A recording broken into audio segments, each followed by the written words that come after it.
Hey guys, today's project calls for removing a door panel on a 2007 Ford Frickin' Ranger. What you're going to need for this project is a Phillips Screwdriver, some sort of small pick tool, a T20 Torx, and some sort of pry bar that you can wedge underneath the door panel to get it free. So first, what you want to do is locate the two screws that are holding the door panel on. There's one in the door pocket, and then there's one down below in the left hand corner of the door panel.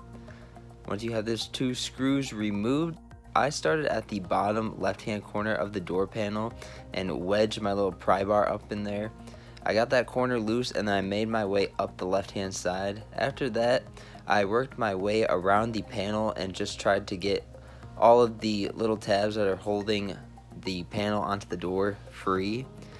And then I remembered that I had to remove my little my little window handle here. My Ranger does not come equipped with any power windows, power locks, power mirrors. Mine is pretty standard, so all I had to do was remove the roll down window handle. And that's where my T20 came into place. Once I took out that T20, I was able to remove the handle, and then after that, that's pretty much all that was holding that door panel on. It was pretty much free at that point. Hopefully this video helped you out. If it did, please give it a thumbs up and subscribe to the channel.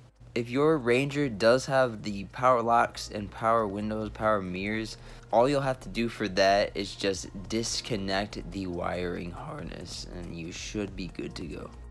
Thank you so much for taking time out of your day to watch this video, and I hope to catch you next time. Take care.